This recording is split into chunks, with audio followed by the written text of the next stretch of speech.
राधिका का पति बिकाऊ एक बड़े शहर में दिहाड़ी का मजदूर था। राधिका पहले गांव में ही रहा करती थी, पर कुछ महीने पहले बिकाऊ उसे शहर में ले आया था।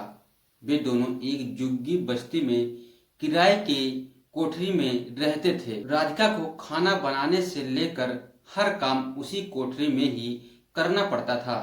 सुबह शाम निपटाने के लिए उसे बोतल से लेकर सड़क किनारे किनारे जाना पड़ता था। उसे शुरू में खुले में नहाने में बड़ी ही शर्म आया करती थी।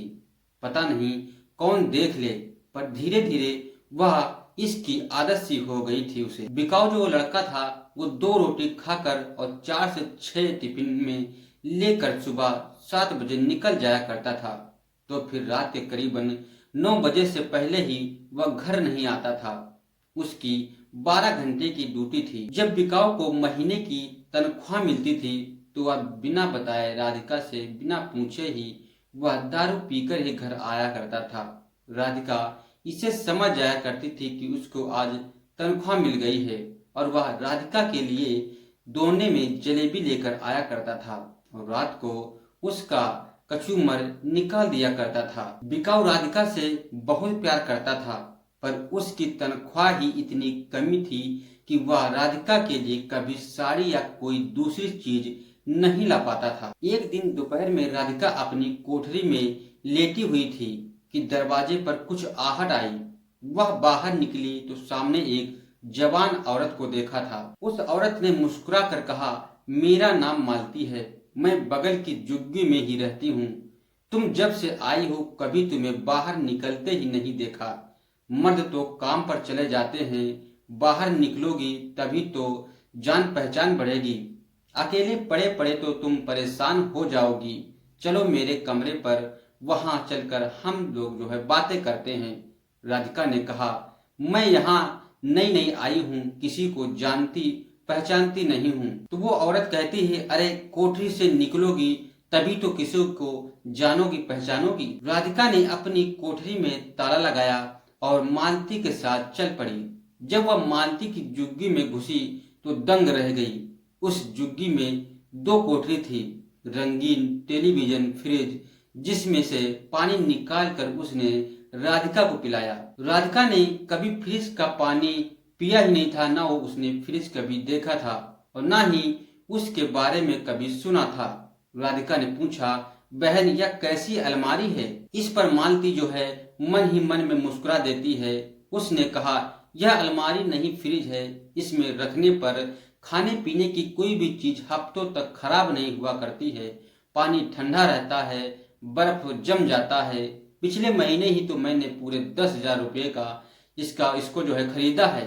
राधिका ने हैरानी से पूछा, बहन तुम्हारे आदमी क्या काम करते हैं जो इतना पैसा आता है आपके घर में? मालती ने कहा, वही जो तुम्हारे आदमी करते हैं, बगल वाली केमिकल फैक्ट्री में मजदूर हैं, पर उनकी कमाई से यह सब नहीं हो पाता है। मैं तो काम करती हूँ, यहाँ रहने वाली ज्यादातर औरतें काम करती हैं, नहीं तो घर कैसे चलेगा? बहन मैं तो कहती हूँ कि तुम भी यही काम कर लो, पकड़ लो। काम करोगी तो मन ही तुम्हारा जो है बहला रहेगा और हाथ में 2-4 पैसे भी आ जाया करेंगे।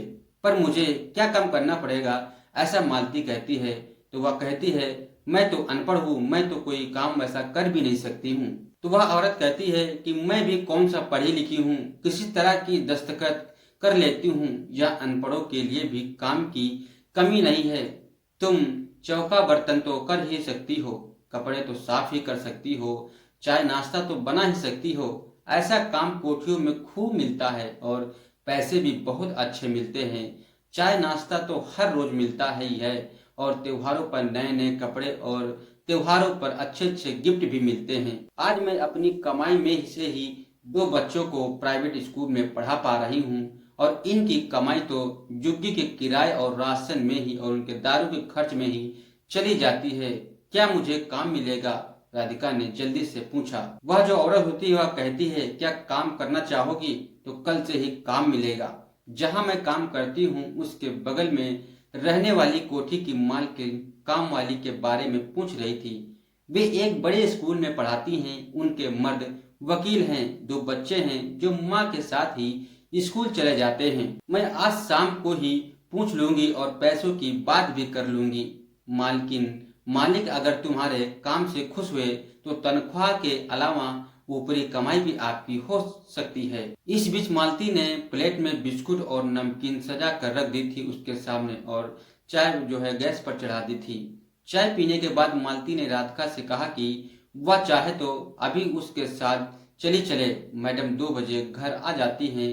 आज ही बात पक्की कर लें और कल से काम पर लग जाए। मालती ने यह भी बताया कि हर काम के अलग से पैसे भी मिलते हैं। अगर सफाई करनी हो तो उसके 300 रुपये, कपड़े धुलवाने हो तो उसके अलग से 300 रुपये, अगर सारे काम कराने हो तो कम से कम 2000 रुपये मिलेंगे। मालती कपड़े बदलने लगी। उसने राधिका से कहा, चल तू भी कपड़े बदल ले, पैसे की बात मैं करूंगी। चाय नाश्ता तो बनाना जानती ही होगी तू। हाँ दीदी, मैं सब जानती हूँ, मीट मछली भी बना लेती हूँ, राधिका ने कहा। उसका दिल जो है बिल्लियों जैसे उछल रहा था। अगर वह महीने में 2000 रुपये कमाएगी तो उसकी सारी परेशानी चट से दूर हो जाएगी। राधिका तेजी से अपनी झुग्गी में आई और नई साड़ी पहन ली और नया ब्लाउज भी। पैरों में वही प्लास्टिक की चप्पल पहनी हुई थी।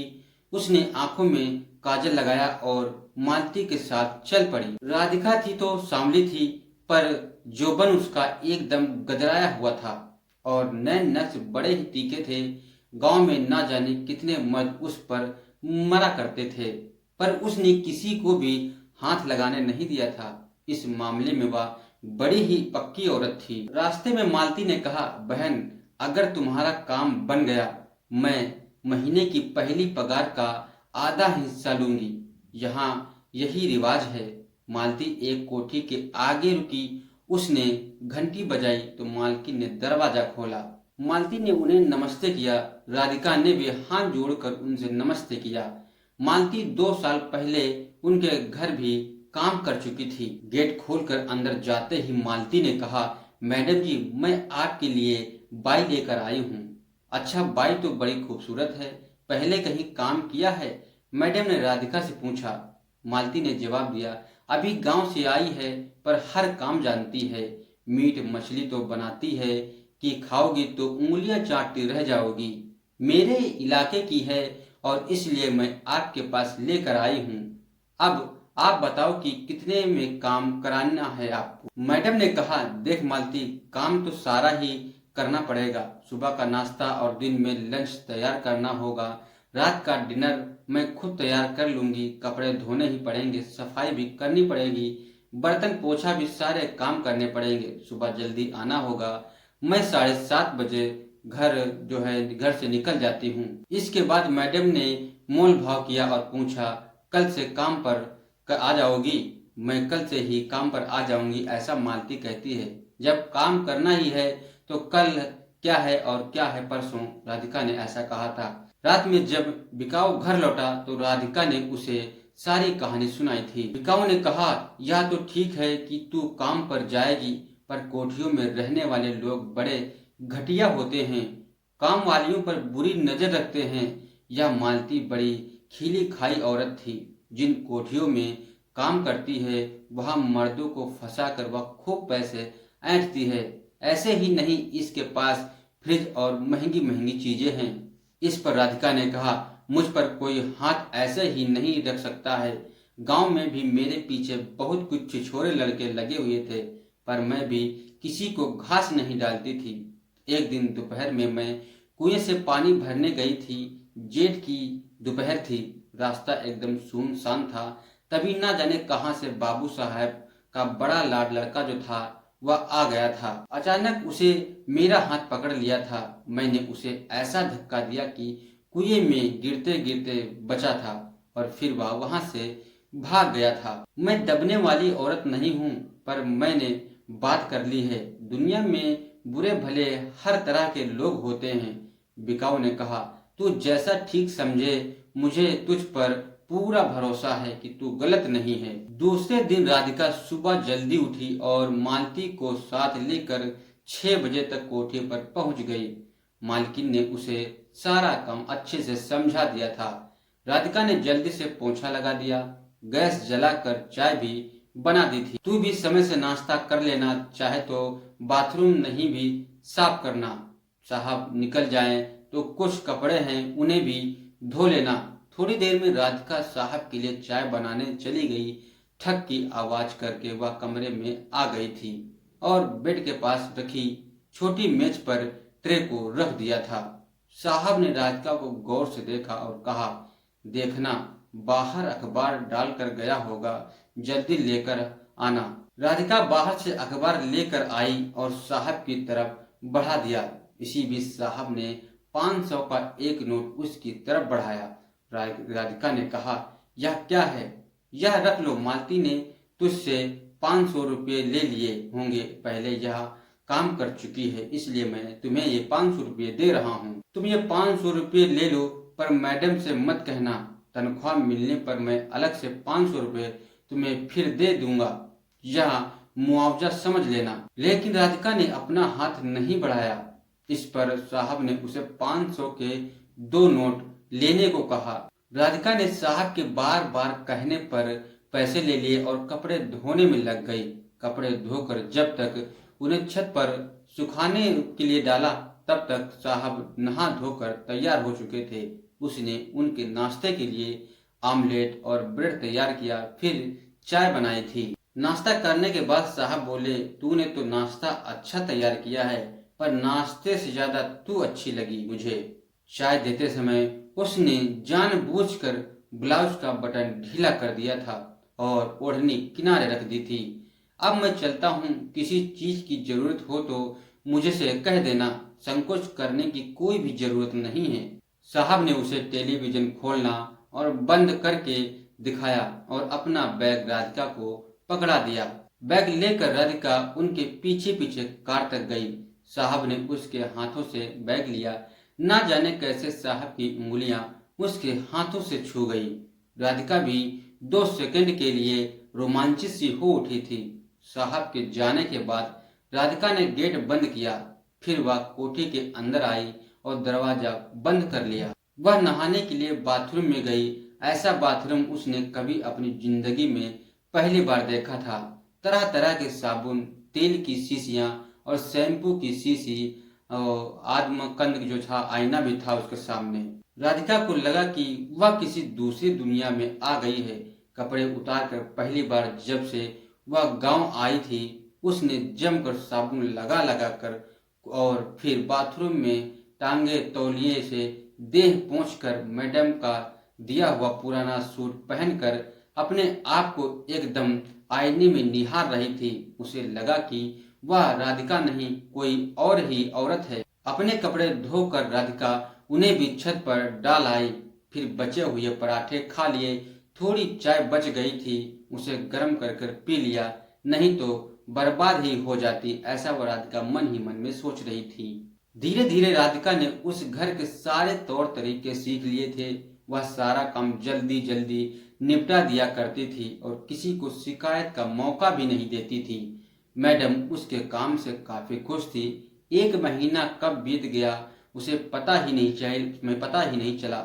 महीना पूरा होते ही मैडम ने उसे बकाया पगार भी दे दी थी। उस दिन वह काफी खुश थी। शाम तक जब वह अपनी झुग्गी में लौटी तो उसने सबसे पहले 1000 रुपये जाकर मालती को दे दिए। मालती ने उसे चाय पिलाई और हाल चाल पूछा। उसने इशारों में पूछा कि साहब से कोई दिक्कत तो नहीं है। राधिका ने कहा, ऐसा कुछ नहीं है। मालती ने कहा, अगर तू चाहे तो शाम को किसी और के घर में भी लग जा, और कुछ नहीं तो 1000 रुपये भी वहां से भी तेरे को मिल जाएंगे। इस पर राधिका ने कहा, सोचूंगी, अपने घर का भी तो काम करना होता है। साहब तो अपनी चाय उसी से लेते थे, जब मैडम आसपास ना हो तो उसे ही देखते देखते और राधिका को मजे लिया करते थे उससे। राधिका समझ गई थी कि मालिक की निगाहें उसकी जवानी पर टिकी हुई हैं। वे उसे पैसे देते और वह पहले लेने के लिए मना करती, पर वे जबरन उसे ही जो है पैसे दे दिया करते थे। देख लिया राधिका अपने पास पैसों की कमी नहीं है, फिर 1000 रुपये की आज कीमत ही क्या है। राधिका समझ गई थी कि मालिक जो है उसकी निगाह उस पर, उसकी जवानी पर टिकी हुई है। वे उसे पैसे देते तो वह पहले तो पैसे लेने के लिए मना करती, पर वे जबरन उसे दे ही डालते थे और कहते, देख राधिका, अपने पास पैसों की कोई भी कमी नहीं है, फिर 1000 रुपये की आजकल कीमत ही क्या है। तेरे काम ने मेरा दिल जीत लिया है। कई औरतों ने इस घर में काम किया है, पर तेरा जो काम है सबसे ही अलग है। राधिका चुप चुप हो जाती है। साहब कुछ हाथ मारना चाहते थे, पर समझ ही नहीं आ रहा था कि वो क्या करना चाहते थे। एक दिन मैडम ने उससे कहा, राधिका, हमारे स्कूल से टूर जा रहा है और मैं भी जा रही हूँ और दोनों बच्चे भी जा रहे हैं। घर में सिर्फ साहब ही रहेंगे। हमें टूर से लौटने में करीबन 10 दिन का समय भी लग जाएगा। आने जाने के टाइम का तुम समझ लेना, साहब को कोई दिक्कत नहीं होनी चाहिए। पहले आमलेट बना दे और तू ऐसा करना, लंच के साथ डिनर भी तैयार करके और फ्रिज में रख देना। साहब रात में गर्म करके जो है खा लेंगे। ठीक है, राधिका ने कहा और अपने काम पर लग जाती है। मैडम को गए 10 दिन हो चुका था। राधिका जब ठीक समय पर चाय और पानी का गिलास लेकर साहब के कमरे में पहुंचती तो उन्होंने कहा, आज कोर्ट नहीं जाना है, वकीलों ने हड़ताल कर दी है। फ्रिज में एक बोतल पड़ी होगी, वह ले आ। मैं थोड़ी ब्रांडी लूंगा, मुझे ठंड लग रही है। राधिका रसोई में आमलेट बनाने चली गई। आमलेट बनाकर उस प्लेट में रखकर साहब के लिए कमरे में लेकर गई तो वे वहां नहीं थे। उसने सोचा कि शायद बाथरूम गए होंगे, साहब तब तक वहां आ जाते हैं। वाह राधिका वाह, तूने तो फटाफट काम कर दिया। तू बड़ी अच्छी है और बड़ी अच्छी चाय पिलाई है। आ मेरे साथ चाय पी। ये ले 1000 रुपये, मन पसंद की साड़ी खरीद लेना। किस बात के पैसे साहब, पगार तो मैं ले लेती हूँ। राधिका ने कहा साहब से, अरे ले ले पैसे, वैसे बहुत हैं। मना करने के बावजूद भी कहते कहते साहब ने उसका हाथ पकड़ लिया और पैसे उसके ब्लाउज के अंदर डाल दिए थे। राधिका पीछे हटी, तब तक साहब ने उसके ब्लाउज में हाथ डाल दिया था और उसके ब्लाउज के बटन भी टूट चुके थे। राधिका ने एक जोर का धक्का दिया, साहब बिस्तर पर गिर पड़े। इस बीच राधिका भी उन पर गिर गई थी। राधिका ने एक जोरदार चुम्मा गाल पर उनके ले लिया था और बोली, साहब 5000 और दो। देखो मैडम बच्चों के साथ चली आ रही हैं। साहब ने कहा, राधिका तू जल्दी यहाँ से निकल और अपना पूरा पर्स जो है पकड़े हाथ में, और जितने पैसे हैं वो सारे तू रख ले, मगर अभी मालकिन आ रही हैं, अभी यहाँ से तू चली जा। मगर मालकिन जो है वो एक दिन बाद आने वाली थी। दूसरे दिन जब वह काम पर आई तो साहब जो है छुट्टी पर रह चुके थे, वो गए नहीं थे काम पे। सोचे थे कि आज ये जो नौकरानी है इसको सबक सिखाना ही है, क्योंकि वो सोच रहे थे कि इतना पैसा मैं इस पर खर्चा कर चुका हूँ, कुछ तो इसके साथ में कर लूँ। वो मालकिन भी जो थी वह आने का भी नाम नहीं ले रही थी, क्योंकि वह 10 दिन के लिए टूर पर गई हुई थी। जो वह नौकरानी थी वह आई, साहब के लिए कमरे में चाय लेकर आई। तभी सुबह सुबह का समय था। मालिक ने उसको पकड़ लिया और बेड पर गिरा दिया था। तभी उसके साथ जबरन वही सब किया और उसके साथ जो है संबंध बनाए, क्योंकि वो जो नौकरानी थी उसको इतने वह मालिक पैसे दे चुका था, इसलिए वह नौकरानी कुछ कह नहीं पाई थी। दोस्तों, इसीलिए शहरों में किसी भी कोठी में औरतों को काम करने से बचाना चाहिए, क्योंकि शहरों में कई तरह के आदमी होते हैं, मजबूरी का फायदा उठा लेते हैं। दोस्तों, हमारा वीडियो आप किस शहर से देख रहे हैं कमेंट में जरूर लिखें। मिलते हैं दोस्तों आपको हम किसी दूसरी वीडियो के साथ, तब तक के लिए जय हिंद।